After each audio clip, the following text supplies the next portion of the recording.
네, 최경영의 정치본색 시작하겠습니다. 오늘 함께할 세 분 소개해드립니다. 김성환 시사평론가, 김한 한겨레 기자, 그리고 김민아 시사평론가 나와 있습니다. 안녕하십니까? 네, 안녕하세요. 예, 명태균, 김영선 씨는 구속이 됐고요. 네. 그럼에도 불구하고 계속 뭐가 터져 나옵니다. 이게 터져 나오는 거는 이준석 씨 쪽인가? 아니면 어느 쪽인가요? 이게 터져 나오는 소스는 어디일까요? 이준석 대표가 어제 귀국을 해서 브라질에 네. 갔다 왔잖아요. 네. 그래서 지금 한 기자들 사이에서는 일주일 정도 SNS를 안 했다, 이준석 대표가. 근데 이제 그 시점이 공교롭게도 그 김소연 씨가 이제 명태균 변호를 맡고 나서 여러 이러저러한 얘기들을 했는데, 이준석 대표 입장에서는 응당 반격을 해야 되는 상황이었는데, 화력은 내가 훨씬 좋다. 네, 근데 어제 이제 공항에 내리자마자 네. 내가 누군지 보여주겠다, 네. 이런 해서 대통령과의 이제 지난 공천 때 있었던 일을 살펴보니 웃겨 죽어서 말도 못하겠다, 이런 표현을 쓰면서 어제 이제 몇 개의 소스를 풀었는데, 그 소스가 본인은 이미 다른 분이 지자체장도 하고 있고 뭐 했으니 이름은 말하지 않겠다고 했는데, 뭐 듣기만 해도 누군지 아는. 나왔어, 그냥. 나왔어요. 아니, 이게 이준석 의원 특징이 네.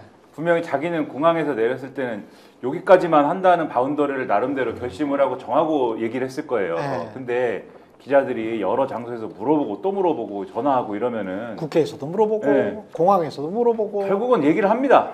자꾸 얘기를 합니다. 네, 그래갖고 이름이 지금 말씀하신 대로 네. 안철수 의원 공천 주라고 하더라. 김태우, 그다음에 김태우 강서구청장 당시에 네. 강서구청 후보인데 결국 강서구청장 됐죠, 그 당시에. 처음 할 때. 그렇죠. 네. 맨 처음에 할 때 네. 그때 됐죠. 그분에 대해서. 그다음에 포항시장과 관련돼서 원래 지금 그 당시에 포항시장 되신 분 말고 다른 분을 요구했는데 그거는 거절했다. 요거를 쭉 얘기하는 그런 상황입니다. 안철수 의원은 어떻게 창피해서 지금 특검법 찬성한다 그러고 네. 최상배 특검법도 지금 그 찬성한다고 얘기를 했는데 그렇게까지 단수공천주라고 대통령이 얘기했는데 배신한 사람이 돼버렸잖아요. 어제 그 명태균 씨 이야기대로 민망한 사람들이 많아요, 지금. 명태균 씨도 좀 민망해서 그러면서 말을 안 하고 왔잖아요. 근데 민망한 사람들이 지금 한동훈 대표도 민망한 것 같아. 다른 그 게시판 이유 때문에. 그거는 좀 이따가 이야기를 하도록 하고, 윤석열이 근데 추천한 사람이 다 다른 것 같습니다. 이 공천에 개입한 사람이. 김태우 같은 경우는 강서구청장이 됐을 때 윤석열 대통령이 그때 당시엔 당선인이죠. 네, 당선인이 그렇죠. 직접 개입해서 김태우 줘라라고 이준석에게 이야기했다라는 겁니까?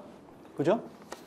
그렇죠. 예. 네. 김태우 후보 뜰 수 있게 하면 경쟁력이 있어서 구청장이 될 거다 이렇게 그렇죠. 얘기를 했다고 하는 건데요. 예. 그러니까 10월에 공천이 되는데 아시다시피 김태우 후보가 1심에서 그러니까 실형 판결이 나왔잖아요. 그렇죠. 1심에서 실형이었어요. 그 다음에 이제 그 구청장 직을 상실했는데 예.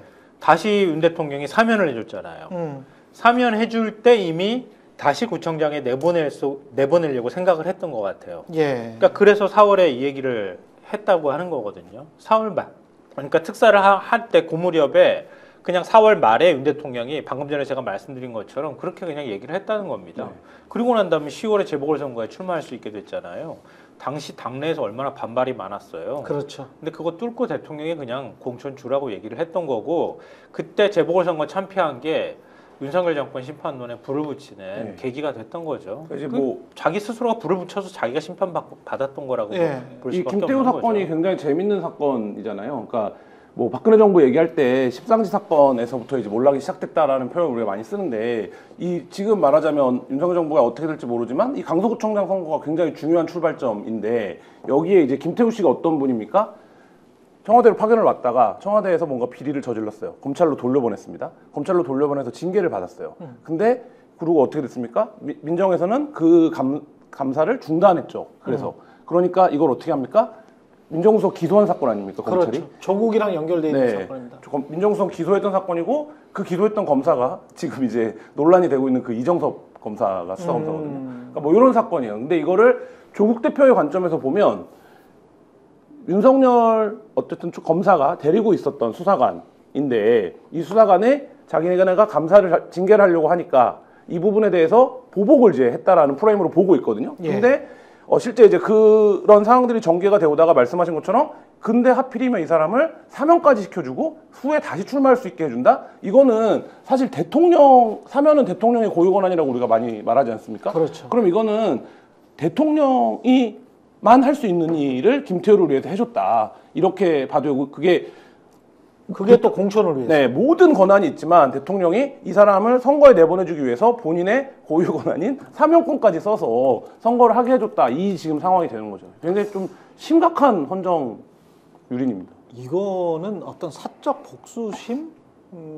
좀 포함되어 있다고 봐야 되겠죠. 왜냐하면 조국과 연관된 사람이고 이 사람을 다시 구청장으로 앉히면 뭐랄까요? 쾌감을 얻을 수 있다라고 생각을 했나? 그런 측면도 있죠. 그쵸? 보수층이 환호할 것이다 이런 예. 착각을 했던 측면도 있고요. 예. 그다음에 어제 이제 JTBC가 보도한 걸 보면 김태호 구청장이 윤 대통령이 2010년에서 11년 사이에 대검에 근무할 당시 함께 근무한 인연이 있다고 합니다. 네. 그러니까 개인적인 인연도 좀 일부 작동을 한 것 같고요. 예. 근데 특별사면은 8월에 이루어졌거든요. 근데 대통령 취임은 5월이잖아요. 그렇지. 그리고 그 구청장직을 상실한 게 4월에. 그러니까 되게 안 맞잖아요. 그렇죠.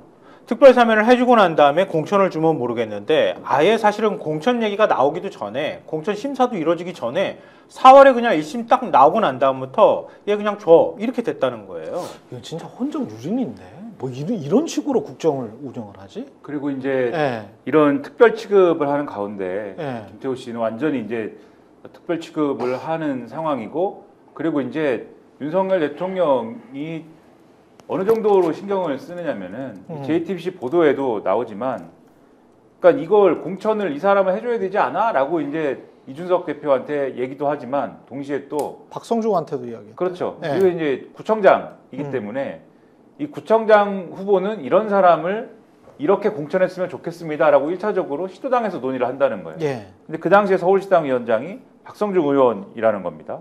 그래서 이 박성준 당시 의원이 국민의힘 서울시당 위원장으로 구청장 후보를 정하는 공관위원을 임명하는 권한을 갖고 있기 때문에 윤석열 대통령이 당시 이준석 지도부에 연락을 해서 이미 박성준 의원한테 김태호를 살펴보라고 했다. 이렇게 얘기를 했다. 이 내용이 JTBC 보도에 나오고, 어제 MBN이 보도한 것도 같은 내용인데, MBN이 보도한 거는 뭐냐면 이 내용이에요, 사실.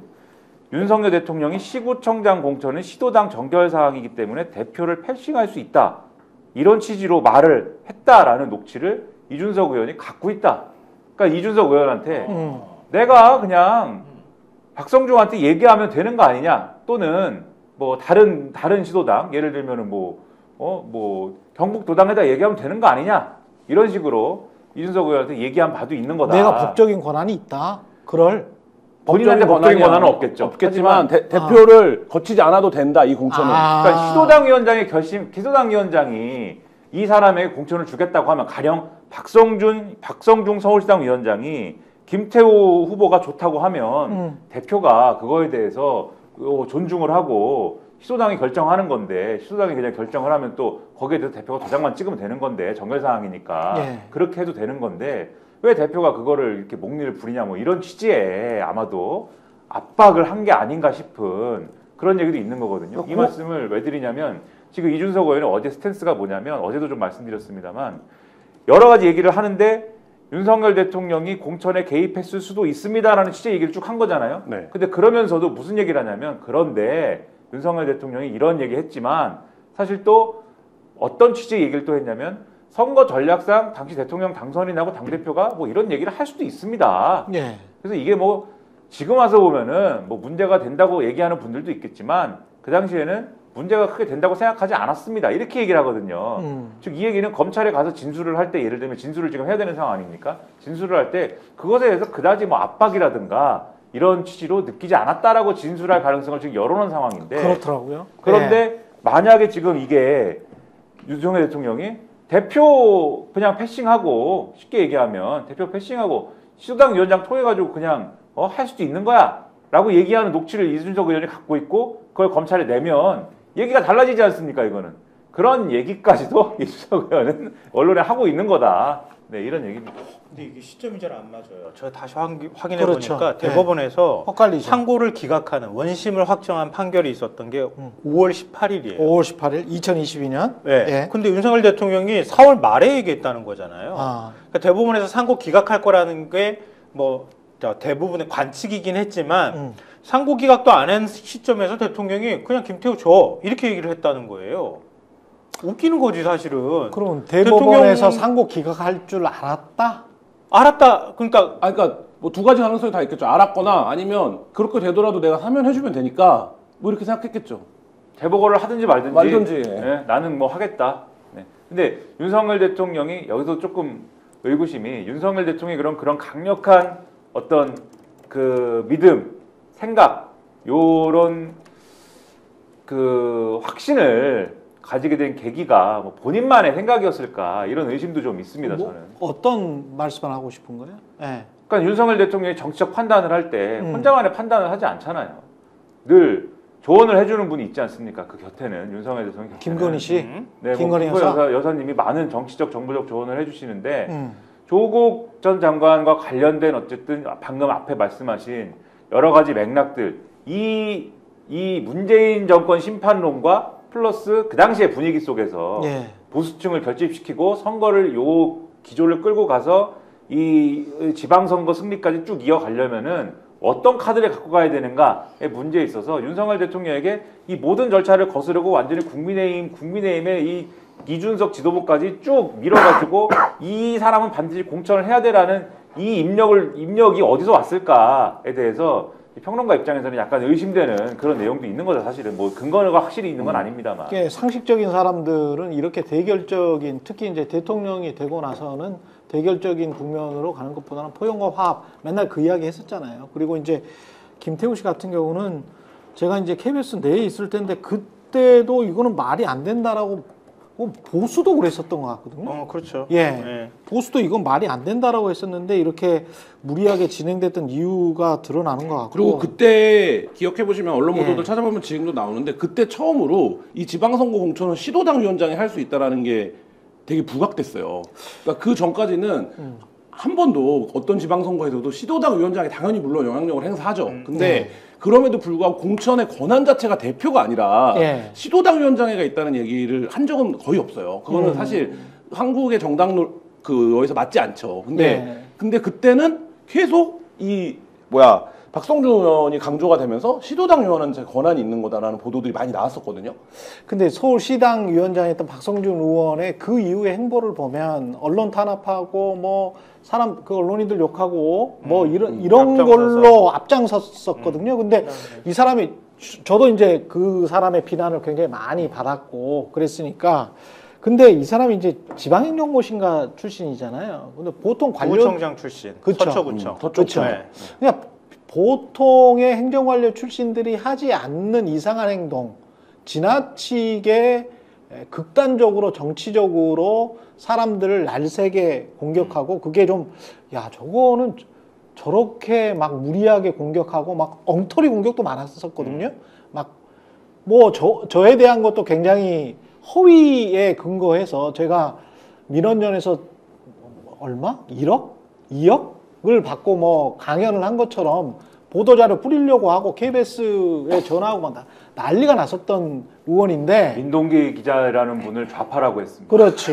인정할 수 없습니다. 예. 저도 그러니까 좌파로서 인정할 수 없습니다. 왜 민동기 그러니까 왜 좌파라고 허위 인정할 수 사실을 스스로 막 저만 유포하면서 뭐 이랬던 사람인데 이 사람이 왜 그랬는지가 대통령의 어떤 언질 그리고 정부의 방향 대통령이 거의 또라이구나 극단적이구나 라는 판단 그러면 거기에다 코드를 맞춰야 되겠구나 라는 그런 생각을 그런 잔머리를 굴렸지 않았을까라는 생각이 좀 들더라고요.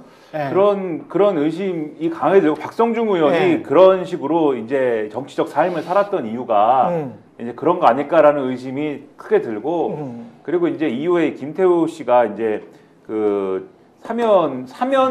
사면과 이 이제 재보궐선거 공천으로 누구도 이해할 수 없는 아무도 그것에 대해서 이게 잘하는 것이다라고 얘기할 수 없었던 그래서 국민의힘의 실질적인 이제 지금에 이르는 연쇄적인 폭망으로 이어지는 첫 번째 단추를 장식했던 작년 10월 재보궐선거에서 김태우 씨를 또 공천하는 그 재보궐선거 있지 않습니까? 예. 그 재보궐선거 때 사실 국민의힘 내에서 김태우 씨를 또 공천하는 거는 진짜 아니다. 다 반대했다는 거지 않습니까? 그렇죠. 근데 똑같은 스탠스로 공천을 밀어붙인 거잖아요. 근데 제가 여러 차례 아마 말씀드린 것 같은데 그 당시에 이제 이 12월 달이 됐을 때 TV조선의 보도를 보면은 다 반대했는데 누가 강하게 이것을 주장하는데 앞장섰느냐라고 하면은 박성민 의원이라는 분이 있어요. 네, 박성민 의원이 다 반대할 때 이것을 강하게 주장했다. 이렇게 돼 있고 그 박성민 의원을 TV조선이 언급을 하면서 김건희 여사와 소통하는 사람이다. 라고 굳이 또 그러네. 수사를 붙여서 설명을 합니다. 그래서 제가 아까도 김태우 때도 말씀드린 게 이 김태우 씨에 계속 윤석열 대통령이 집착을 하는 게 집착이잖아요. 사실 이거는 제가 이렇게 말씀드리면 좀 부적절할 수도 있습니다만 어떤 정치적인 집착을 하는데 그게 자신의 어떤 정치적인 정당성과 그 다음에 이제 문재인 정권에 대한 반감을 가지고 있는 특히 조국 전 장관에 대한 반감을 가지고 있었던 보수층에 대한 정치적 접근이기도 한데 그러한 이제 어떤 전략을 가지고 이 전략을 세우고 그것의 전략을 관철시키려고 했던 그 배경에 있는 사람은 누굴까를 생각해보면 그 연결고리가 여사님인가라고 하는 그런 생각을 하게 만드는 일정한 보도도 사실은 있었다. 그런 말씀을 추가로 드리는 겁니다. 근데 이거 생각하면 할수록 이게 파면 팔수록 나올 것 같다는 생각이 드는데 왜냐하면 아까 얘기하신 것처럼 박성중 의원이 언론인 출신도 아니고 뭐 언론에서 잘하는 사람도 아닌데 희한하게 나서가지고 희한하게 미디어 굴었어. 무슨 특이 뭐 그걸 맡고 난 다음에 언론을 막 어처구니없이 공격을 했단 말이에요. 그러니까 박성중 그때 이제 행동파들이 또 김기현도 대표였는데 그대로 행동했잖아요. 그래가지고 박성중이 서초울은 원래 전략공천 지역이거든요. 보통의 경우에는. 그냥 서초를 줄 줄 알았지. 그것 때문에 저렇게 오버하는구나. 제가 그렇게 생각했거든요. 저도 그렇게 생각했습니다. 근데 서초울에서 컷오프가 됐어. 그 자리에 누가 들어갔어요? 신동욱 TV조선 앵커가 들어갔어. 그 자리에. 신동욱이 들어갔어. 맞아. 신동욱은 누가 꽂아놨을까? 그러니까 이게 좀 이게 지나놓고 보니까 뭐가 얼개가 맞는 것 같은 거야. 그래서 희한하다. 어떻게 저렇게 충성을 다하려고 오버를 했는데 서초울에서 어떻게 컷오프가 되지? 그리고 저렇게 서초울 받고 싶어서 그랬는데 이상한 곳에 가가지고 그냥 수도권 부천 놀러 갔잖아. 그래가지고 떨어졌지. 떨어졌잖아요. 그러니까 밀려난 거죠. 어찌 보면. 맞아. 근데 거기다가 그렇게까지 충성한 사람을 밀어내고 집어넣을 정도면 그냥 정상적인 전략공천이라고 보기 어려울 수도 있거든요. 그렇죠. 그것도 다른 사람도 아니고 TV조선 앵커였던 그렇죠. 신동호 범이 내려온다고 하신 분. 그분을 갖다가 꽂은 분은 또 누굴까? 범이거나 범 옆에 있다. 아니 그러니까 이렇게 범 위에 올라타신 분인 범 위에 올라타신 분? 이게 기호지세라고 하지 않습니까? 범 위에 올라타신 주술사? 뭐 그럴 수도 있고, 고삐를 쥐고 있는 어떤. 이게 지나놓고 보니 뭐가 좀 하나하나씩 짜맞춰지는데 좀 억울하고 열받은 측면이 있겠어. 그러니까 조국 대표 같은 경우는 저도 이런 마음이 드는데. 네, 그럼요. 저도 좀 이거 모함이나 받고 이러다가 인생이 이상하게 꼬였구나라고 하는 사람들이 꽤 많을 것 같은데 이게 그럼 이렇게 되면 사적인 이해관계에 따라서 김태우를 등용하면서 그 이면에는 공적으로 어떤 자기의 정적들을 괴롭히려고 하는 의도가 이게 들어가 있는 거잖아요. 물론 제가 뭐 윤석열 씨의 양심의 자유를 믿기 때문에 윤석열 씨한테 물어보지는 않았으니까 얼마나 악의적이었는지는 모르겠습니다만은 굉장히 악의적으로 보이는 사건이에요. 지금 다시 보니까. 그럼요. 그러니까 이 김태우 씨의 스토리 자체가 어쨌든 민정수석실과 검찰총장 시절에 윤석열 대통령의 갈등을 빚는 사건에서 대표적인 사례로 지금 얘기가 되고 있는 사건이잖아요. 결국 이거 기소했어요. 1심, 2심 유죄 나왔거든요. 그 감사 직권남용으로. 그 민정수석 입장에서는 뭐 조국 대표를 옹호하고 안 옹호하고 이런 입장이 아니라 사실 황당한 사건인데 그 당사자를 어쨌든 유죄 판결을 받았던 사람을 사면해주고 내보내주고 그걸 직접 꽂고 그때 말하자면 정당의 작동을 위해서 대표의 공천의 권한을 패싱할 수 있다라는 생각을 하고 뭐 이런 거 자체가 이 지금 하나하나가 사실 뭐 엄청난 사건입니다 이게. 전임 정부에서는 본 적이 없는. 그러니까 어찌됐든 간에 김영선 전 의원도 마찬가지지만 당선인 신분에서 공천 개입을 한 거잖아요. 예, 그렇죠. 그냥 말 전해준 정도 수준이 그렇죠. 아니고 의견을 개진한 정도 수준이 아니라 김태호부터 먼저 꽂았다는 거 아니에요 지금. 이거는 시점으로 사면까지 전략적으로 공천을 해준 거잖아. 그 정도 개입했던 사람이 그냥 제가 의견은 얘기할 수 있지 않습니까? 이렇게 얘기하는 게 설득력이 있겠어요, 그럼 이게? 법적으로 보면은 당선인이 공무원이냐 공무원 아니냐 이것만 따지면 되는 거 아니에요? 이제 그거는 네. 그건 이미 다, 네, 다 이미 네. 판례가 다 있는 다 거예요. 있는 이미 거죠. 있는 거죠. 네. 네. 그러면 이준석이 당선인 신분이라고 이 김태우와 관련해서 이렇게 이야기한 게 윤석열을 쉴드 칠 마음이 이제 없어진 건가? 어떻게 근데 보세요, 그거는? 그러면은 정확하게 얘기를 해야죠, 이준석 네. 의원이.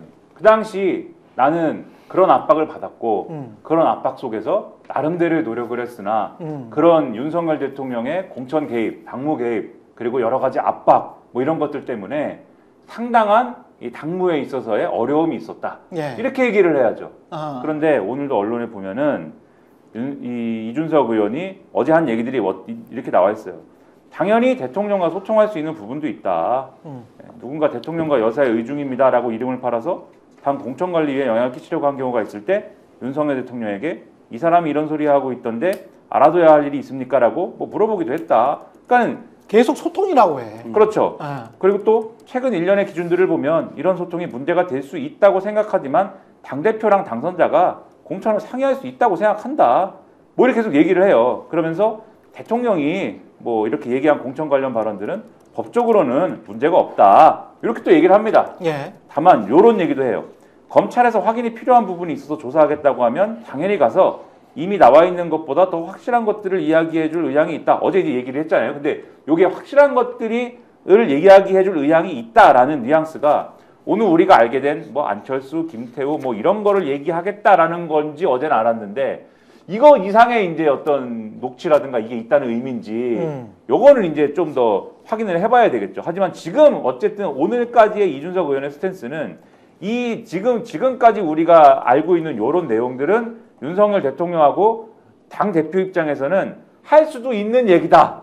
예, 법적으로 문제는 없는 얘기다. 그렇게 이렇게 지금 얘기를 계속 하고 이야기를 있는 하고 있죠. 그렇죠. 그러니까 근데 그거는 이준석 생각이고, 그 어제 말씀드렸듯이 그거는 이준석 생각이고. 나를 칼로 찌르지 않으면 예. 칼로 찌르지 않으면 공격하지 않 나도 요거까지는 검찰에 가서 내가 그 당시에 압박을 받았다라고 얘기를 하지 않을 의향이 지금 있으니까 날 찌르지 마. 하지만 찌르는 순간 나는 다 얘기할 거야. 이제 이런 얘기를 하고 있는 거죠. 그래서 미리 살짝 흘리는 건데 이준석 대표는 제가 볼 땐 지금 판단을 잘못하고 있는 거예요. 내가 여기서 이렇게 까고 나가면 나는 영영 보수 지지를 못 받을 거야. 대통령의 꿈인데 사실은. 맞아.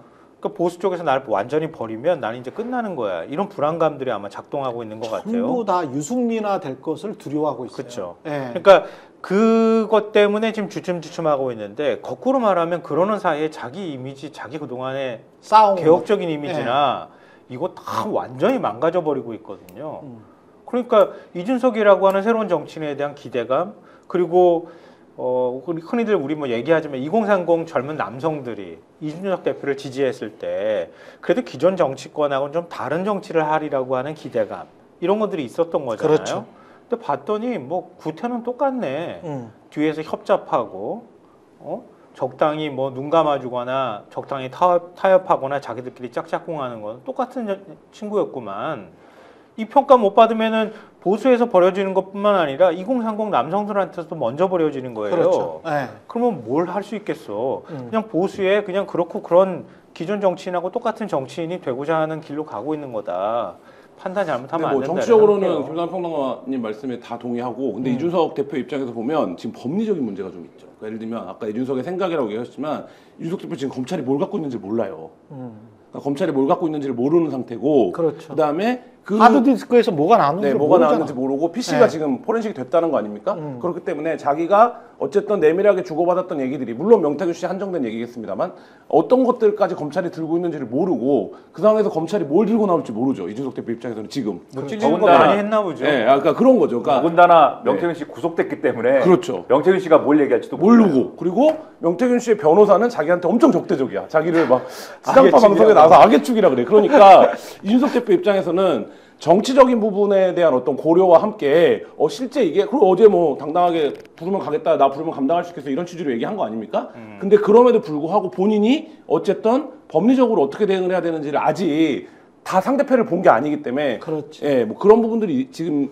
그 발언이나 이런 거에서 역력한 것 같아요. 더군다나 이게 이제 정치적 문제와 법리적 문제가 엮여 있기 때문에 뭐 이준석 의원 입장에서는 대단히 곤란한 상황이 앞으로 펼쳐질 겁니다. 근데 이 문제의 본질은 어쨌든 본질은 공천 개입을 왜 했냐 그러면 윤석열 대통령이 그게 뭐가 됐든 법리적으로 문제가 있든 뭐 정치적으로 뭐 웃긴 얘기든 이준석 의원이 얘기하든 웃겨 죽는 얘기든 왜 했느냐?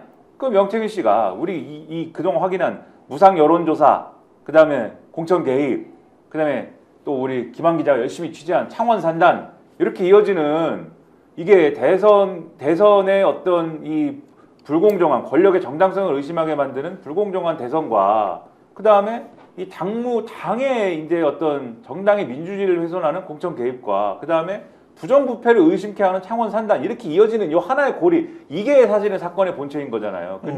이건데 지금 진행되는 이런 얘기들은 보수의 플레이어들이 자기가 죽고 사는 문제에다가 다 이 사건을 집어넣어가지고 지금 그거에 매달리고 있는 상황 아닙니까? 오늘 중앙일보라는 신문을 보는데 진짜 이 대목은 재밌다고 생각했습니다. 국민의힘 일각에서는 당시 대표이던 이준석 의원이 그러니까 이거는 김영선 전 의원 전략공천 과정에 대한 얘기입니다. 2022년 재보궐선거에 대해서 이준석 의원이 최고위원회의에서 반대하는데도 밀어붙였다는 얘기가 있었다. 괄호 열고 박정원 의원 이 주장도 나온다. 그러니까 박정원 의원 친한계잖아요. 친한동훈계잖아요. 이 막 이러고 있는데 이준석, 윤석열 이렇게 해갖고 막 네가 뭐 날찌르기만 해봐 막 이러고 있는데 갑자기 친한계에서 손을 들고 근데 그 당시 기자였던 박정원 의원이 TV조선 기자였던 박정원 의원이 근데 그 당시에 최고위에서 김영선이죠. 김영선 공천 주면 안 된다고 다들 그랬는데 이준석 의원이 공천 주자고 했다던데.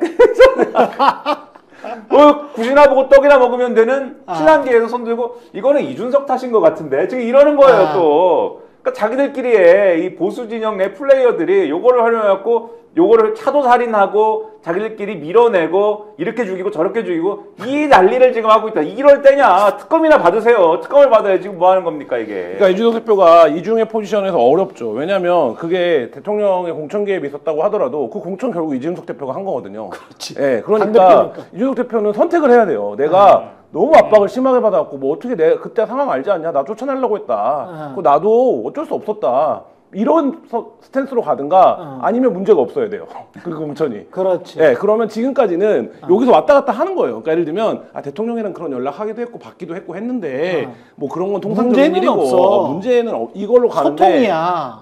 근데 만약에 그게 다른 공격을 받아서 이준석 대표가 그 스탠스를 유지하지 못할 가능성이 높거든요. 그러니까 어떤 경우에는 얘기해야 된단 말이에요. 그러면 사실 이제 어떻게 할 거냐. 여기서 지금 어제 귀국했으니까 오늘까지는 여러 고민이 있을 겁니다. 근데 윤상현 의원이 알아서 했어요. 거기서 공정하게 공천한 공관위원장이니까? 겁니다. 그쪽으로 밀어야지 사실은. 이준석 대표가 살기 위해서는 그런 건데. 윤상현 의원이 얼마나 고단수인데 그걸 받겠습니까? 아니 근데 그렇게 네. 밀어내려고 했는데 네. 김소연 변호사가 나타나서는 이준석이 중간에 농담 부렸어 이러는 바람에 지금 이렇게 된 거죠 얘기가. 그러니까 어찌됐든 명태균하고 뭔가 관계가 있었던 거는 부인할 수 없는 사실인 것 같고 우리가 지난주에 추론을 했었잖아요. 그러니까 그 김소연 변호사가 이준석 대표 이번 주였었나요? 이준석 대표와 관련해서 그러니까 이준석 대표가 경선이라던데 이렇게 얘기를 했을 때 그 경선이라던데라고 하는 말에는 이미 그 전사가 있었던 거다 틀림없이 그 얘기를 했단 말이에요.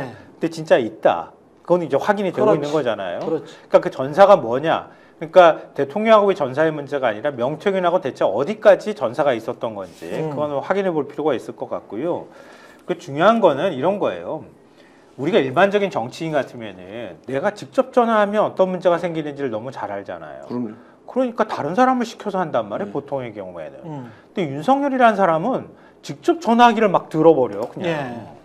아니 근데 당선인이 직접 전화기를 막 들어버리기 시작하면 그때부터 막 쑥대밭이 되는 거거든요. 그렇죠.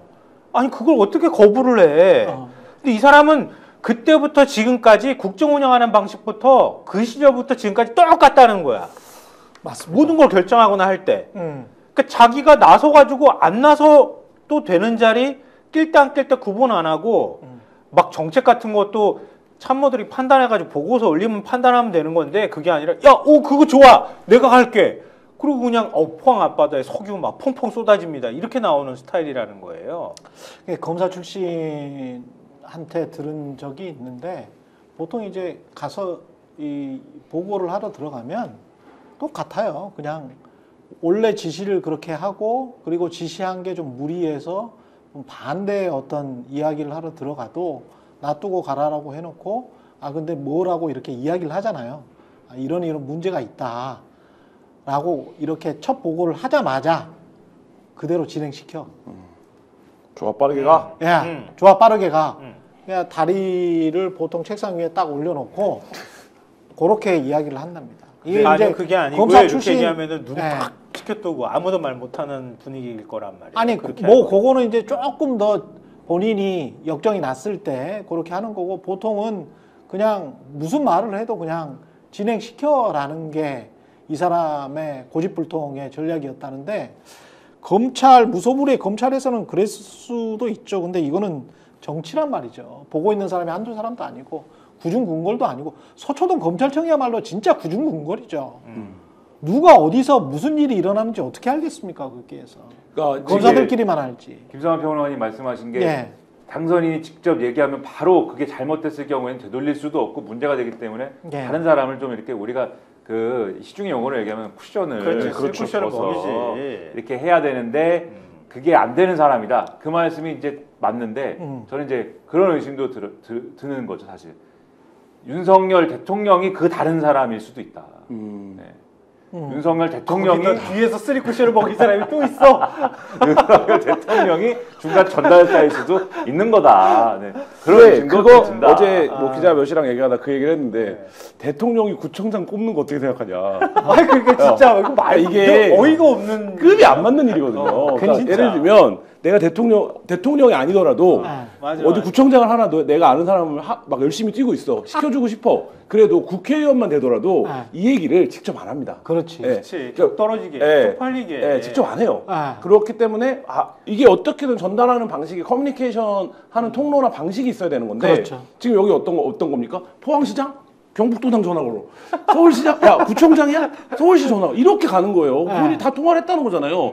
근데 얼마나 바쁠 때입니까? 얼마나 바쁠 때인데 그러면 대통령이 그 강서는 김태우 씨가 괜찮지 않나? 이렇게 한마디만 해도 다 움직이는 겁니다. 그렇지. 예. 푸시지. 근데 말하자면 저는 이건 쿠션은 아니라고 생각하고 그게 말하자면 어떤 정무적 조직이에요. 그러니까 정무적인 일을 해나가는 조직이 있어야 되는 건데 그럼 여기서 논리를 만들죠. 김태우가 돼야 되는. 근데 그게 아니잖아요. 대통령 난 걔가 좋은데 해주라고 했는데 윤석열 대통령이 실무자여야만 이게 설명 가능한 겁니다. 그러니까 지금 실무자급이라는 거 아니에요? 그 말씀인 건데 그래서 같은 맥락인데. 저는 아무도 이해를 못해요. 기자들도 어떻게 대통령이 구청장을 꼽냐.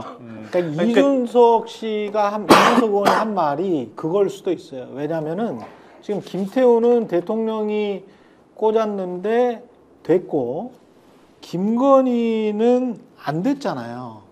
시장 관련해서 김건희 씨가 미는 사람 딴 사람이었는데 이강덕이 됐다는 거 아니에요. 그러니까 이제 이준석이 보호해주려고 하는 사람은 최고 권력자인 김건희 씨가 아닌가.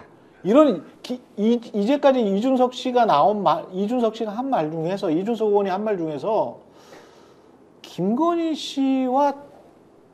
씨에게 아주 불리한 말 있잖아요. 야, 이 사람 공천 개입했고 그게 공천에 그대로 됐어. 이쪽이 없네. 생각을 해보니까 지금까지 본인 말대로 여러 어떤 사례들이 있을 텐데 기가 막힌 사례들이 있을 텐데 윤석열은 바로 너무 황당한 사례. 김태우처럼 야 보수도 다 반대했던 그런 사례를 하면서 그거 윤석열 당선인이 꽂았다. 아주 무리하게 사면까지 해가면서 이렇게 유추해 해석할 수 있는 이야기를 하고 김건희는 꽂으려고 했는데 안 됐어.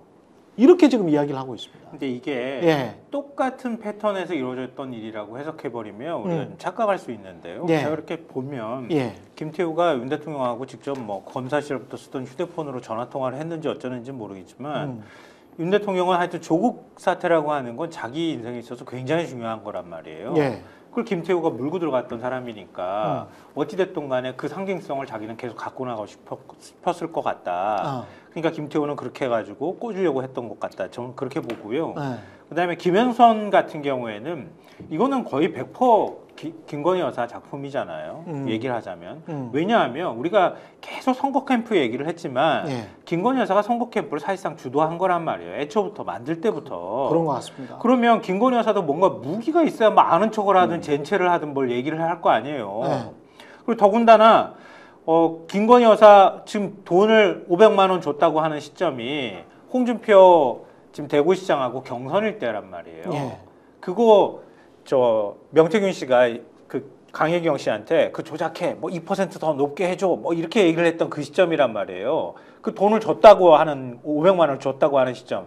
명태균이 기억하고 있는 시점이 그 시점이란 말이에요. 그러니까 그런 것처럼 그때 보고를 할 때 윤 대통령한테 다이렉트로 갔다기보다는 김건희 여사로 3쿠션 해서 들어갔을 가능성이 굉장히 높은 거지. 예. 김건희 처음에 여사가 총괄하려면. 어제 보도에 따르면 뭐 처음에 이제 보고를 하러 갔을 때도 윤석열 대통령 없었고 김건희 여사만 있었다라는 거잖아요. 네. 그 사무실에. 그러니까. 예, 근데 그렇게 하고 그다음에 지금 안철수 의원 공천은 이번 총선이잖아요. 이번 총선 분당을이에요. 그러니까. 그거는 아마 제가 볼 때 누가 3쿠션 또 매긴 사람이 있을 거다.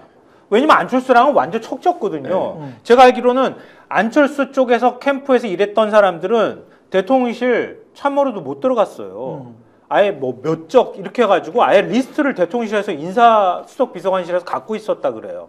그래서 누가 추천을 해주면은 이렇게 보고 아 이거 안철수 쪽 사람이구만. 그래서 지워. 그리고 대통령실로 못 들어가게 막았다는 얘기를 제가 직접 들었는데 그 정도였는데 안철수 의원을 굳이 챙겨주고 싶었을까요? 저는 뭐 안 챙겨줬을 것 같아요. 그러니까 안철수 의원이 직접 민원을 넣을 사람도 아니고 그러면 그때 단일화에 기여했던 누군가, 단일화하는 과정에서 개입했던 누군가가 3쿠션을 먹여서 윤 대통령한테 그래도 안철수는 줘야 되지 않겠습니까? 라고 얘기했을 가능성이 있다는 거예요. 각각의 사안들은 다 다를 수는 있겠으나 하나로 꿰는 건 아까 제가 말씀드렸던 것처럼 누굴 시키거나 아니면 누가 그걸 정무적으로 잘 풀 수 있도록 내버려 두질 못하는 사람이다. 다 자기가 전화를 들어야 직성이 풀리는 사람이라 이게 이루어진 이 모든 거의 공통점으로 그거는 깔려 있는 거다 이렇게 생각해요. 또 저는 명태균 씨 구속영장에 검찰이 그 범죄의 중대성을 설명하면서 첫 줄에 적은 내용이 뭐냐면 제가 읽어드릴게요. 네. 국민의힘 이 사건은 피의자가 명태균 씨죠. 국민의힘 당대표, 대통령 후보 부부 등 이렇게 나오거든요. 그러니까 대통령 후보 부부보다 국민의힘 당대표가 먼저 나와요. 그러니까 이게 검찰이 이 사건의 중대성을 파악한 어떤 방식의 단초를 보여주는 거잖아요. 그러네. 그러니까 지금 우선순위가 있네. 네, 지금 검찰이 지금 확보한 자료, 그러니까 검찰의 수사가 어쨌든 그래도 이루어졌다라고 보면 검찰은 지금 수집한 증거나 진술이나 자료를 바탕으로 봤을 땐 국민의힘 대표가 더 말하자면 관여도가 높다라고 보고 있는 거거든요. 예. 왜냐하면 급이 대통령 부부가 더 높잖아요. 누가 보더라도 대통령 부부 콤마 국민의힘 대표 이렇게 들어가야 될 것 같은데 그게 아니라 지금 국민의힘 대표가 앞에 있단 말이에요. 그러니까 사실 이 사건이 앞으로 어떻게 전개될지를 보여주는 거고 오늘 조선일보 지면을 보면 조선일보가 정확하게 그 얘기를 하고 있죠. 그러니까 뭐 명태균 씨가 어떤 항변을 했고 이 사건의 본질이 뭔지를 설명하면서 결국엔 이준석 대표로 이 사건을 이제 가는 방향. 왜냐하면 그렇게 돼야 이준석 대표가 당시 어쨌든 김영선 의원의 공천이라든지 이런 것도 다 권한은 어쨌든 이준석 대표에게 있었던 거거든요. 그러니까 그 부분에 대해서 어쨌든 그런 방향으로 진행이 될 거다. 그리고 실제로 저희가 취재하면서 듣기로도 상당 부분의 카톡, 그러니까 뭐 김소연 변호사도 그 얘기를 했지만 카톡 내용이 이준석과 김종인 대표와의 대화라는 거잖아요. 김종인 위원장과의 대화라는 거잖아요. 그러면 검찰 입장에서는 명태균의 카톡이. 네, 명태균의 카톡이 그러면 검찰 입장에서는 야, 우리가 수집한 증거가 방향이 이쪽이고 그래서 이거에 대해서 묻다 보면 진술도 다 어떻게 되겠습니까? 진술도 여기서 나오겠죠. 왜냐하면 이준석 대표나 뭐 김종인 위원장의 관련된. 그러니까 저는 이 사건에서 이준석 대표가 뭐 피해갈 수 없다, 피해갈 수 없는 사건이 됐다. 뭐. 그게 JTBC 보도에도 뒷받침이 되는 게 JTBC 보도의 이제 핵심은 이준석 의원이 그 성접대 의혹과 관련해서 국민의힘 윤리 징계 절차가 개시될 때 좀 도와달라라고 했을 때 명태균 씨가 한 말이 있는데 그 녹취가 나왔습니다. 2022년 7월 1일 내가 그러니까 명태균이 대통령 마누라하고 대통령이 아니야. 대통령 마누라하고 사부님하고 이거는 김종인이죠. 네. 다 만나서 준석이 살려올게요. 그러면 여기에 4명의 연합군이 구성이 됩니다. 준석이는 살려야 되는 일병이죠. 이준석, 김종인, 김건희, 명태균 이렇게 되는 겁니다. 그러면 대통령은 뭐지?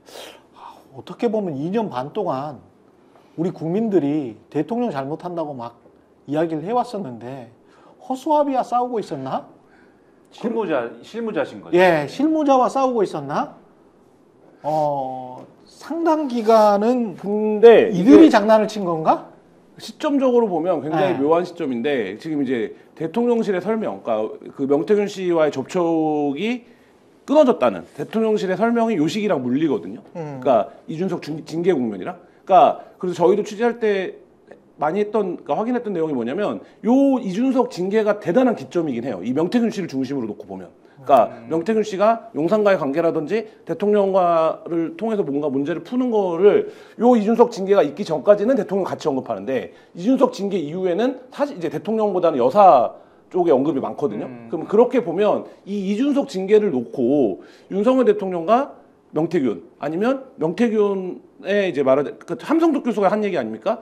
이준석과 김종인을 동시에 잡을 수 있는 건 명태균밖에 없다고 판단했다고. 그러면 요 셋이 어쨌든 그거라고 하면 요 셋에서 이준석은 징계를 주기로 했고 김종인과 명태균에 대해서 판단이 달라지는데 그러면 근데 그때 용산은 어떻게 돼 있었던 구조냐? 용산은 그때 진용을 이제 갖춘 구조죠. 왜냐하면 명태균 씨가 막 활개를 치던 때는 캠프나 인수위 때나 이런 때는 진용이 그러니까 약할 때고 이때는 이 당에서 들어온 이제 말하자면 윤핵관이 보낸 인사들 그리고 이제 검찰 뭐 주진우 법률비서관을 포함해서 검찰에서 온 인사들이 용산을 둘러쌌을 때거든요.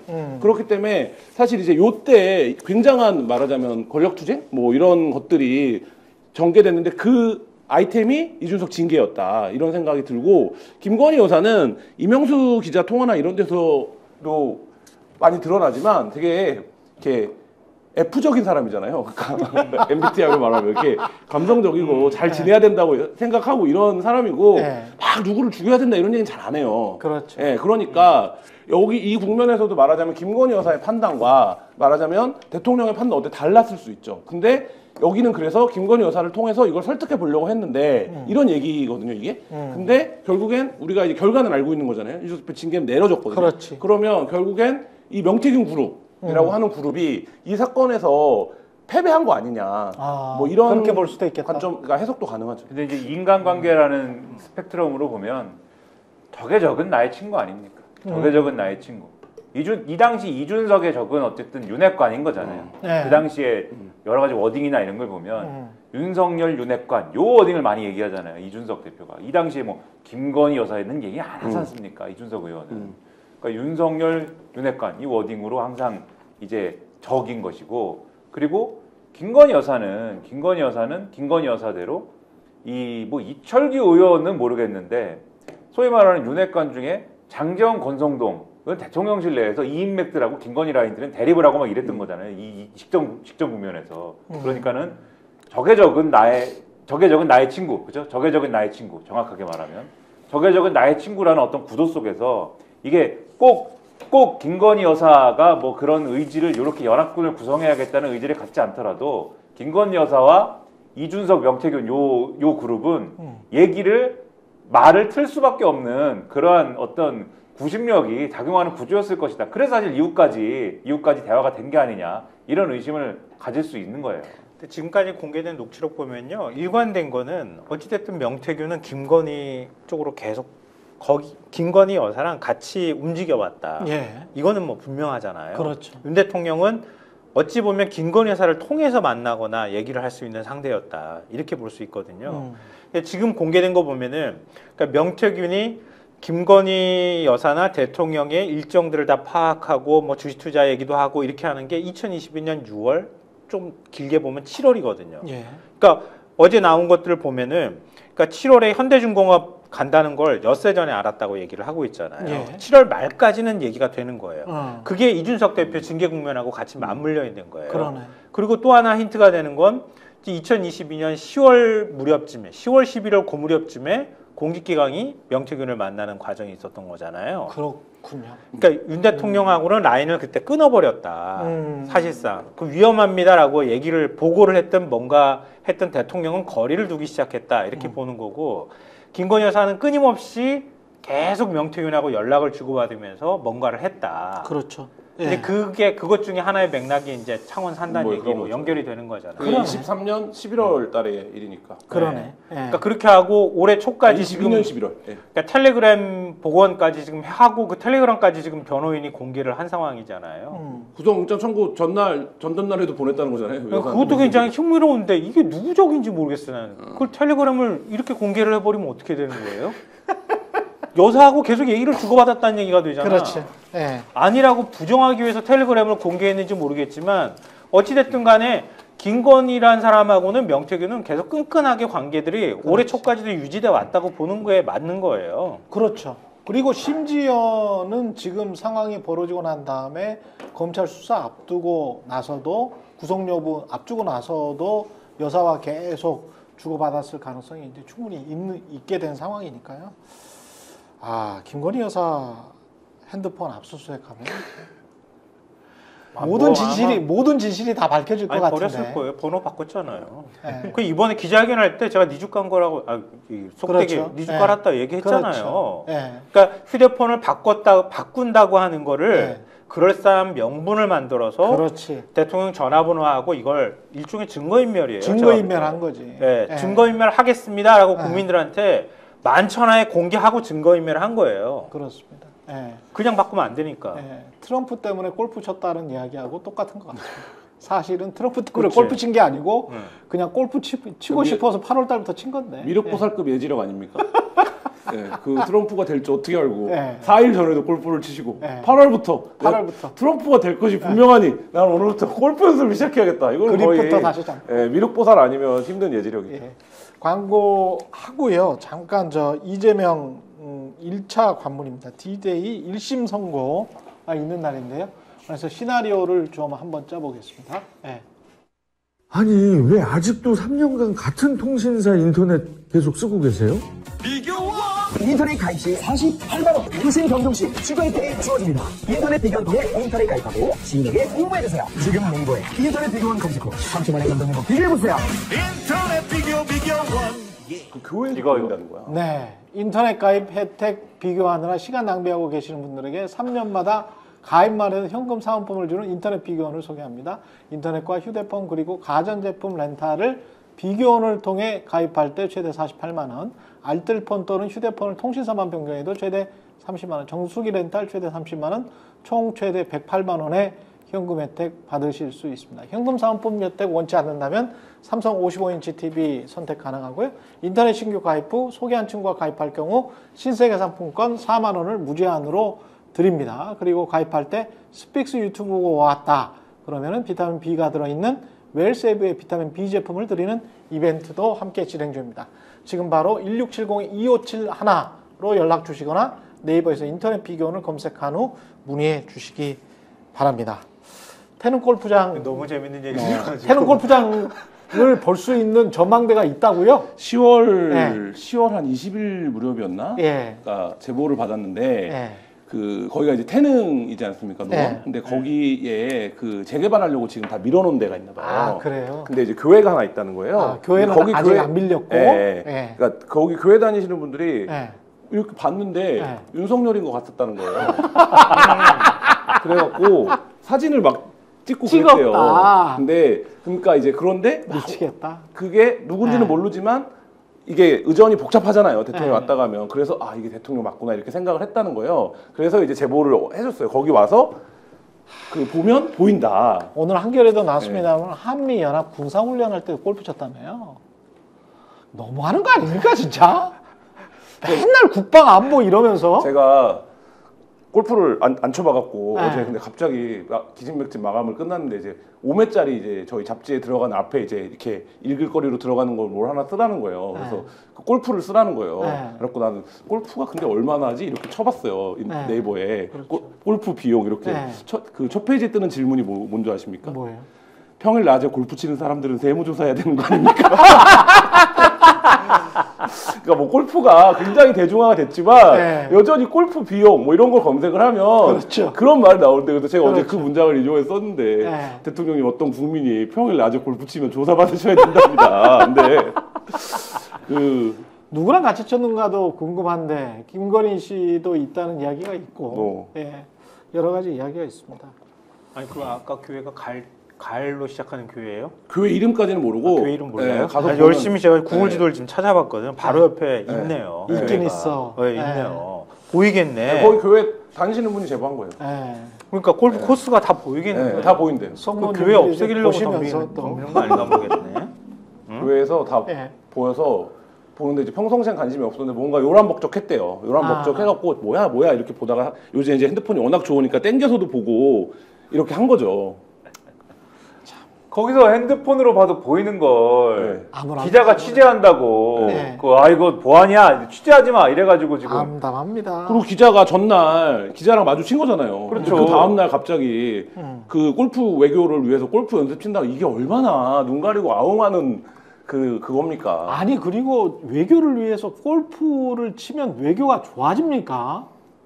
아니 이 정부가 좀 이상한 것 같아. 골프를 쳐봐야 아무 소용이 없고요. 네. 트럼프를 상대로 골프를 쳐봐야 무슨 소용이 있습니까? 트럼프는 시간 없어서 골프도 안 쳐져요. 그렇죠. 네, 그렇기도 트럼프는. 하고 관세, 네. 방위비 이것부터 시작할 것인데 뭐 골프랑 무슨 상관입니까? 어제 이제 최경영 앵커도 잘 아시는 네. 이광수 씨랑 만나서 방송을 한 게 있었는데 네. 이광수 씨가 이제 월스트리트에 있는 애널리스트랑 통화를 했대요. 네, 광순의 복덕방 네. 대표. 거기가 근데 엄청 웃으면서 아, 트럼프에 대한 니네 대통령의 대답이 골프라며? 이런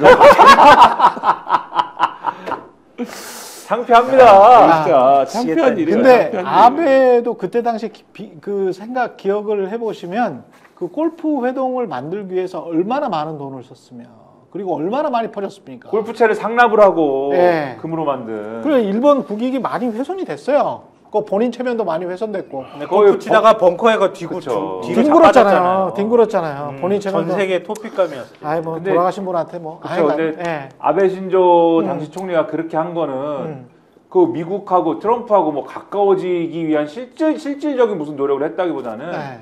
사실 국내 정치력 보여주기죠, 사실. 그렇지. 그런 효과를 과거에 미국하고 일본이 가까웠을 때 뭐 나카소네 야스히로랑 로널드 레이건이랑 가까웠을 때 일본 국민들이 그거에 대해서 야 이제는 우리도 이렇게 일본 총리가 미국 대통령이랑 나란히 서고 키도 비슷하네 뭐 이랬기 때문에 비슷하지 않았습니다. 그렇죠. 네. 조금 작긴 했는데 네. 아무튼 뭐 그랬던 느낌을 더 주고 싶어서 노력한 것이 그런 식으로 표출됐던 것이지 네. 트럼프랑 골프 쳐서 일본이 뭐 골프를 치고 안 치고에 따라서 뭐 달라진 게 뭐가 있습니까? 그렇죠. 근데 그거를 핑계로 대면서 그 이전에도 골프 쳐갖고 계속 골프를 쳐오신 거 아닙니까 윤석열 대통령은 골프를 쳐왔으면서 8년 만에 칩니다. 이런 뻥이 어디 있습니까 세상에? 자. 이게 상습적으로 국민들을 상대로 거짓말하고 있는 거예요. 아니 그리고 국정이 농이냐 장난이냐 이렇게 생각이 들 정도 이제는 이게 화도 안 순진한 나요. 거예요? 아니면 네. 뭐라고 해야 되는 거예요? 너무 뻔뻔한 거예요. 성의가 없어요 성의가. 아니, 뭐 그럴 줄 아는 거를 제가 뭐 얘기를 해야 될 거 아니야. 그 뭐 박근혜 전 대통령한테도 그런 이야기는 안 했는데 사람이 악한 것 같아요. 사람이 악한 것 같아. 아까 김태호 공천하는 거나 이런 거 보면 이거는 일배 수준으로 사람들을 괴롭히는 건가? 정적들을 괴롭히기 위해서 권력을 차지했나? 그런 생각까지 들 정도로 사람의 선의에 관해서 대통령이 얼마나 중요한 자리입니까? 근데 이분은 성정 자체가 좀 내가 믿고 있는 사람에 대한 믿음이 잘못된 건가 싶을 정도의 어떤 표현 양식을 보이기 때문에 좀 착하게 삽시다. 그런 말씀 드리고 이재명 대표와 관련해서도 이거 이제 이번 재판만 일단 이야기를 하죠. 이번 재판은 결국 이제 허위사실 유포잖아요. 네. 예, 허위사실 유포고 하나는 김문기 씨를 알았다 몰랐다. 네. 성남시장 그러니까 때. 성남시장 때는 몰랐다라고 얘기한 게 문제가 되고 있는 거죠. 그 다음에 이제 백현동 부지 관련해서 인허가를 냈을 때 그거가 이재명 측의 주장은 뭐냐면 그거는 국토교통부의 어떤 압박 때문에 어쩔 수 없이 인허가를 정상향을 하는 압박이 있었고 그거 안 하면 당신들 직권남용이에요. 이런 그렇지. 식으로 이제 압박을 받았다라는 게 이재명 대표가 했던 말이고 그거를 이제 그게 허위 사실로 네네네. 보는 거죠, 네네. 검찰은. 네. 근데 이제 그 허위 사실로 보는 겁니다. 요렇고 이제 시나리오는 지금 중앙일보에 나온 시나리오가 제일 적당한 것 같아요. 왜냐하면 1, 2, 3이 아주 잘 설명이 됐더라고. 첫 번째는 유죄 100만 원 이상. 별 죄는 아니에요. 사실 뭐 검찰이 어마어마하게 구형을 때렸지만 별 죄는 아니고 유죄 100만 원 이상, 유죄 100만 원 이하, 그 다음에 무죄. 근데 100만 원 이하면 뭐 이제 국회의원직이 네. 유지된다. 요런 거잖아요. 네. 그래서 이제 사실상의 무죄라고 볼 수 있습니다. 100만 원 이하면 어떻게 보십니까? 일단 재판부가 어떻게 판단할까요? 저는 통상적인 다른 선거법, 이재명 대표가 아니라 그냥 다른 선거, 뭐 국회의원이라든지 하면 100만 원 이하 나오는 건이라고 보는데, 네.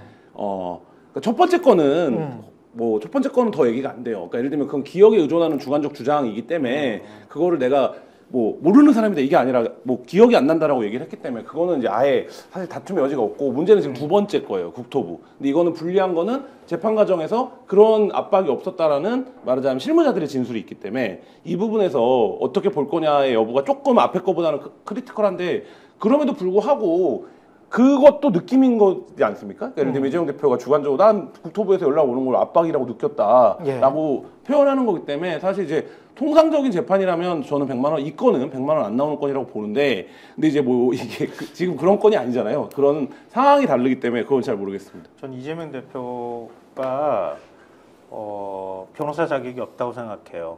이 법률 전문가들은 보통 이럴 경우에는 오세훈 서울시장처럼 기억 앞에 겸손해야 합니다. 이런 말을 덧붙인다거나 이렇게 해서 물을 탔어야 되거든요. 얘기를 할 때. 김문기 내 시장 재직 때는 잘 몰랐어요. 근데 내 기억이 정확한지는 잘 모르겠는데요. 이렇게 했었으면 도저히 걸려야 걸 수가 없어. 왜냐하면 이번에 명태균도 대통령실에서 뭐라고 했습니까? 나는 그렇게 기억한다 이렇게 얘기했잖아요. 인상 깊은 기억은 아니었다. 이렇게 얘기한단 말이에요. 기억으로 다 말하지. 법 기술자들이 보통 이렇게 한단 그렇지. 말이에요. 네. 우리 김웅 의원 요즘 뭐 반윤으로 돌아섰지만 김웅 의원도 고발 사주 자기 텔레그램 통해 가지고 파일이 넘어갔는데도 기억이 안 나는데요. 이렇게 얘기했잖아요. 그렇죠. 이재명 대표는 진짜 안타까워. 제가 볼 때는 안타깝다 그 생각도 SBS에서 훅 들어오기는 했어 질문이. 그러니까 이거 기억 영역까지 하자면 윤 대통령 기억도 다 우리가 파헤집어가지고 그렇죠. 다 뻥이야. 이거 밝히고 이거 어떻게 사법 처리해야 되나 이거 고민해야 되니까 제가 볼 때는 어처구니 없는 기소를 한 거다. 그 말씀을 드리기 위해서 제가 이재명 대표를 이렇게 얘기한 거고요. 둘째 백현동은 전 국토부에서 압박이 없었을 수가 없다고 봐요. 아 그래요? 왜냐하면 이건 감사보고서에 나오는 내용인데요. 식품연구원 부지 팔고 가려고 8번이나 입찰을 붙여요. 근데 다 유찰이 됐어요. 유찰이 식품연구원이 못 떠나는 거야. 이 땅을 팔아야 새로운 공공기관으로 이전을 하는데 못 파니까 그 김인섭이라고 하는 한국 하우징 대표라는 사람이 중간에 브로커 역할을 한 사람이거든요. 그 사람하고 계약을 맺어요. 계약을 맺을 때 리턴부 조건으로 계약을 맺는 거예요. 종상이양 4단계 안 시켜주면 우리 땅 다시 되사줄게. 그래가지고 맺어요. 계약을 먼저 맺고 난 다음에 그 다음에 성남시에 줄기차게 공문을 보내요. 우리 종상향 해줘, 종상향 해줘. 감사원 감사보고서에 24차례 공문을 보냈다고 나와요. 24차례나 성남시에다가 우리 아니면 우리 못 가요. 이거 국토부가 빨리 옮기라고 하고 있는데 시장 입장에서는 압박을 느꼈다. 당연히 압박을 안 느낄 수가 있겠어요. 24차례나 공문 보내서 종상에 해줘. 아니면 우리 땅 다시 되사야 돼요. 이렇게 얘기하는 마당에 성남시장이 아니 국토부 식품연구원이 정부기관이 이렇게까지 얘기하는데 어떻게 안 해주냐라고 얘기하면서 성남시가 볼 때도 종상향 4단계 이건 말이 안 되는데 라고 생각해도 식품연구원하고 국토부가 이렇게까지 얘기를 하면 안 해줄 수가 없지. 그러다 해줄 수밖에 없는 상황이었다는 거예요. 김인섭이라는 사람이 선거 캠프에서 뭐 선대위 있었든 아니면은 뭔가에 요청을 하든 성남시 쪽으로 얘기는 했을 가능성이 있겠지만 본질적으로는 식품연구원이 주체가 돼서 계약 맺고 빨리 종상향 시켜줘야 하는 상황이었다. 그걸 다른 자리도 아니고 국감장에서 얘기했어요. 근데 선거법으로 걸었어. 국감장에서 말했는데. 그러면은 국감장에서 그렇게 얘기했다면 위증죄로 걸면 되잖아요. 근데 선거법으로 그걸 걸었어. 그러니까 이게 그냥 정치적인 논리로 말하면 이런 거죠. 윤석열 대통령이 맨날 지난 정부에서 자기와 자기 철을 탈탈탈 털었다라는 표현 잘 쓰잖아요. 예. 근데 이제 그거를 예를 들어서 시비를 걸기 시작해요. 근데 이제 그게 신문들이 뭐 그렇지 않다라고 비판하고 분석하고 이렇게 하잖아요. 그러니까 거기까지는 할 수 있는데 이거를 만약에 정권이 바뀌었는데 윤석열 대통령한테 그거 탈탈 털었어. 탈탈 털었어 거짓말이야. 아닌데 우리 안 털었는데 이러면 어떡할 거야? 해서 만약에 그거를 처벌이 된다라고 하면 이쪽에서도 말이 안 된다고 생각할 거잖아요. 그러니까 예를 그렇지. 들면 정치인의 언어라는 건 그러니까 지금 이제 고 백현동 문제도 지금 말씀하신 게 내용적으로 다 맞는데 네. 뭐를 걸고 있는 거냐면 직권남용이라고 했다라고 하는 표현을 걸고 있는 거예요. 그러니까 이재명 대표가 그렇게 표현을 했거든요. 네. 그러니까 성남시가 안 해주는 건 직권남용이라고 국토부가 압박했다라고 네. 하고 그 국토부는 직권남용이라고는 안 했다. 안 했다 이런 거예요. 그 나머지의 진술이. 아이고. 그러니까 사실 그리고 검사가 어떻게 질문하느냐에 따라 다르잖아요. 네. 국토부에서 연락이 혹시 왔어요? 아, 연락 왔습니다. 국토부에서 해주라고 했어? 아, 해주라고는 했죠. 근데 국토부에서 협박했습니까? 아, 협박은 안 했는 것 같은데요. 그렇죠. 그 협박 안 했다고 얘기를 하면 그렇지. 되는 거잖아. 진술서에 그렇게 다 써버리면은 그게 협박 그렇죠. 했느냐 안 했냐만 쟁점이 남잖아요. 그렇죠. 근데 연락 안 했냐고. 어. 식품연구원도 그 난리를 쳤고 대통령이 지시해서 빨리 공공기관 이전하라고 했는데 식품연구원이 그거 빨리 이전하라고 해가지고 지금 하는데요 라고 말하는데 그러니까 국토부 직원이나 성남시청 직원은 뭐 압박을 느끼지 못했다 또는 압박한 적이 없다 뭐 이런 식으로 법정에서 진술을 했는데 성남시장 입장에서는 이제 민선시장이니까 압박으로 느꼈다 국토부에서 온 거를 그렇게 주관적으로 표현할 수는 있네. 아 그러니까 이재명 대표는 네. 앞으로도 이제 선거 계속 할 거잖아요. 좀 그렇게 하라고요. 나는 저는 주관적으로 그렇게 느꼈어요. 그렇게 느꼈다. 아 그렇게 얘기를 했는데 이재명 대표 너무 딱 이렇게 단답형으로 근데 얘기를 해버리는 이게 이제 거야. 직권남용 딱 그것만 가지고 직권남용이라는 그 팩트는 없었다. 그래서 허위사실 유포다. 그래서 공직선거법 위반이다. 검찰의 논리는 그거네. 그렇죠. 이제 그럼 이게 못 공직선거법으로 다 이렇게 걸 수가 있냐? 이건 말도 안 되는. 네. 걸면 걸리는 게 공직선거법이긴 하지만 예. 이걸 통해서 이 발언을 통해서 예. 선거가 엄청나게 유의미한 어떤 영향을 받아가지고 판이 그렇지. 뒤집어진 것도 아니고 그렇죠. 이거는 결국 검찰이 원래 아휴. 이 사안을 이렇게 문제 삼아갖고 하고 싶었던 얘기는 뭐냐면 뭐 백현동 사업과 관련돼서 캥기는 게 있으니까 이렇게 둘러댄 거 아니야.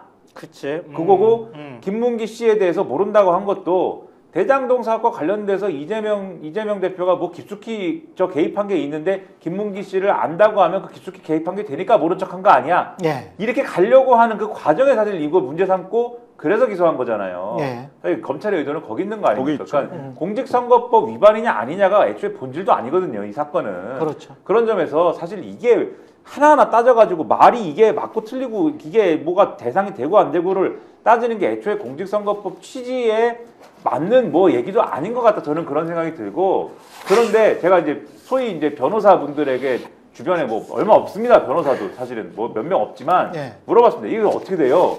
이런 법리에 의거해서 설명을 하는 사람은 한 명도 없었습니다. 네. 법리의 문제는 아닌 것 같다. 애초에 이게 정치의 문제다. 이런 정치의 짜잘한 문제. 무슨 얘기를 가지고 그래. 이걸 따질 만한 얘기가 아니다 이게.